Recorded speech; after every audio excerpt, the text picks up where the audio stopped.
Hello, this video looks at tree pose. So this is the first balancing pose that we did when we did the course and we did the practice. Again, stability through the feet, lengthening through the spine is paramount. So in this pose there's a sense of rooting down through the feet and lengthening through the spine. So like when we do Tadasana, which is mountain pose where we stand with our feet planted, it's very much like that pose but we're balancing on one leg.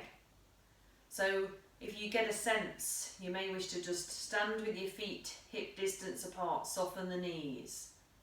Not unbend, just a micro bend, so those legs are active. Plant the feet, so bring the attention down to the feet and feel like they're rooted into the earth, like you've got roots coming down. The arms are just by the sides, the shoulders are soft, and we're lengthening through the spine. So it's like, imagine somebody gently pulling those roots into the earth and then gently lifting yourself up through the crown of your head. And you may wish to just take the weight from one side, not taking the feet off the ground. And you can do this with the eyes open or the eyes closed. You're just taking that weight from side to side. You could even take that weight forwards into the front of the feet, backwards into the heels, and then finding that in between. So you may also wish to do some movement into the feet and the ankles, do a few of the other poses first before you build up to this. But we'll take the weight onto the left foot, so feel the weight through that left leg. So just gently taking the weight over to the side. We're not like leaning, I'm not pop to hip to do that, just gently. And placing the hands on the hips helps with the stability.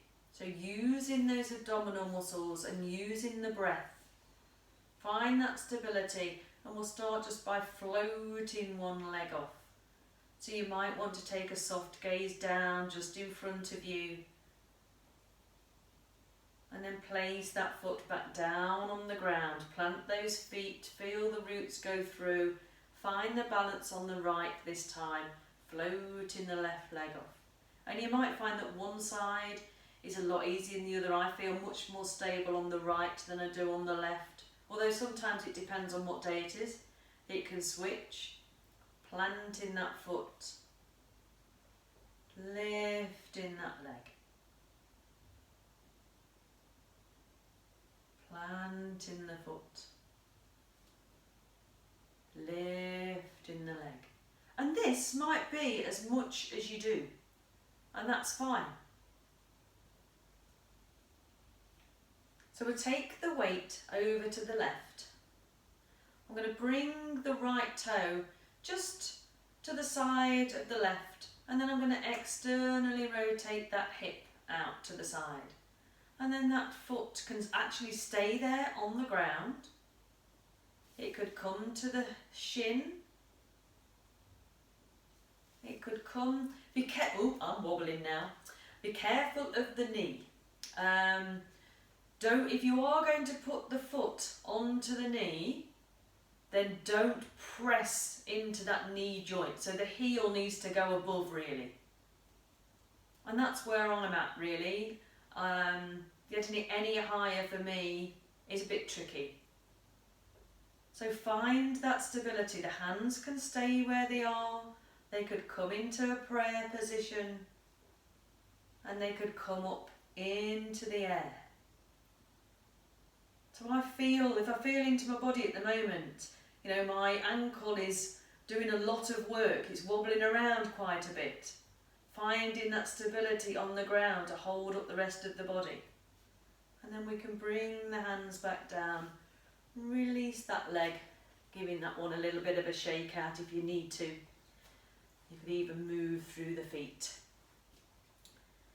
So finding the weight on the other side, planting that right foot into the ground, making sure we're not locking out that right knee, bringing the left just to the ground and externally rotating that knee out to the side. We shall externally rotate the hip.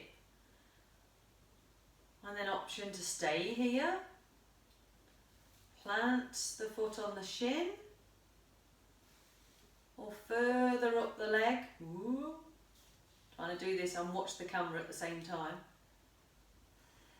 Use that breath.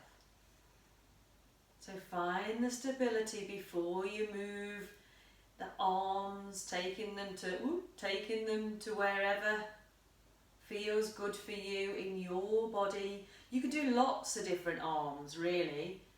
You can even take the arms behind the back, lengthening them behind, whatever works for you, and then bringing it down when you're ready, shaking them out. So again, like with Warrior Two, the stability comes from the ground, you know, but it's probably a little bit more intense because we're taking all of our weight onto one foot. You know, there's lots of things we can do to improve the balance. We could just play with the balance, taking it from one side to the other, lifting the feet. Finding that focal point. And then coming back. So have a play, like I've said in all the other videos, work within your body. That's the most important thing. So using the breath, so using that probably a little bit of a deeper, more focused breath when we're trying to hold a balanced pose or when we're in it to keep that balance. And use those deep abdominals. Notice, like you could even do it with the belly not engaged, with those deep abdominals not engaged, and then do it and engage them and find out whether you feel any difference within your body. It's always about being curious and about playing. So have fun with tree, and if you need to, you can use something to hold on to. So if you wanted to put your hand on a wall or have a chair handy or something like that, or if you need to use that for support, use it. It's not a problem at all until the body builds up awareness and it also builds up memory, and we do a little bit more each time. So if you need a prop, use a prop. That's fine too. I'll see you soon. Bye.